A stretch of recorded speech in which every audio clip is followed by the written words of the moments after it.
All right, let's talk about something that so many of us think is just a gift you're born with, humor. But what if I told you that's not true? What if being funny is actually a skill? Something you can learn, practice, and get really good at. Well, today, that's exactly what we're going to do.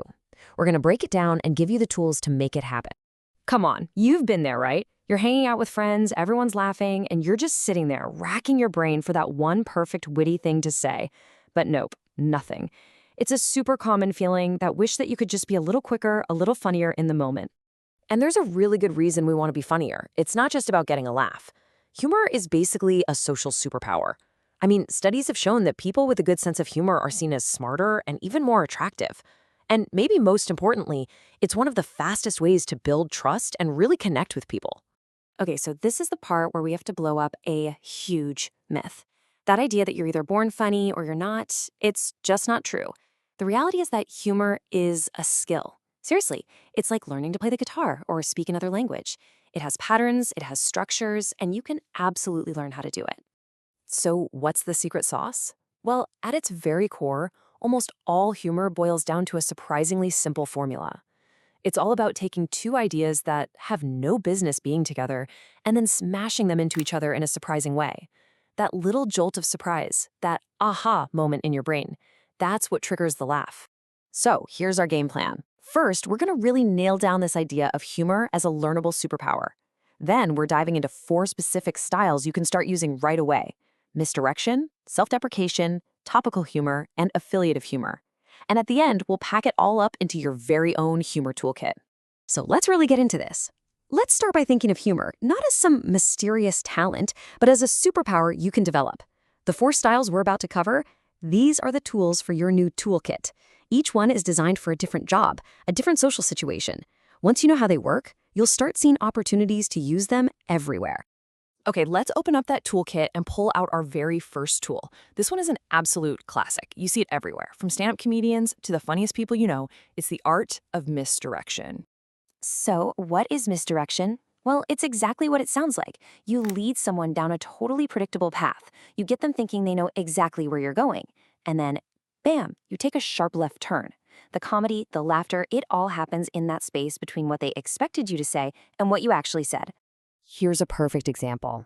The setup, I bought a book on how to stop procrastinating, creates an expectation. You're thinking, okay, and it helped you, right? But the punchline, I started it next year, just pulls the rug out from under you. It's surprising, and it's super relatable, which makes it funny. So, how can you use this? It really boils down to 2 simple things. First, the setup has to be believable. If it's too wild, people will see the punchline coming a mile away. And second, the twist has to make sense, even if it's surprising. The connection has to click in their brain almost instantly. All right, tool number 2, for this one, we're going to turn the spotlight around and point it right at ourselves. This is all about having a bit of self-deprecating charm. It's about being willing to be the first person to laugh at yourself. This style is so powerful because it shows humility and it makes you seem instantly more human and relatable. When you take a little screw up or an awkward moment and turn it into a joke, you're telling everyone, hey, I don't take myself too seriously. And that just puts people at ease. I love this example. What makes it so good is that it takes a universal feeling, we've all felt awkward, and just blows it up to a funny, ridiculous extreme. It's not a cry for help, it's a confident way of owning a minor flaw that we all share. But, and this is really important, there's a fine line here. The key is to joke about the small stuff. Relatable things like being clumsy or forgetting someone's name. You want to avoid joking about deep insecurities or your physical appearance, especially with new people. That can quickly go from funny to making people feel uncomfortable. Okay, time for our third tool. This one moves the focus from you, and it looks at the world all around us. We're talking about timely, topical humor. The magic behind topical humor is all about shared context. When you crack a joke about a big news story, that TV show everyone's binge-watching, or a viral meme, you're tapping into something that's already on their mind. It creates an instant feeling of being in on the joke together. This is such a clever example. It takes something timeless that everyone knows, like Bigfoot, and mashes it up with a totally modern universal struggle, the endless search for a decent Wi-Fi signal.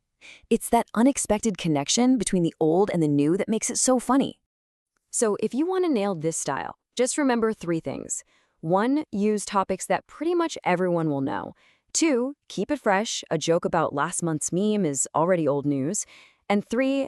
Aim for light irony, not aggression. The goal here is to connect, not to start a debate. And that brings us to our fourth and final tool. And honestly, this one might just be the most powerful for actually building relationships. It's what we call the affiliative connection.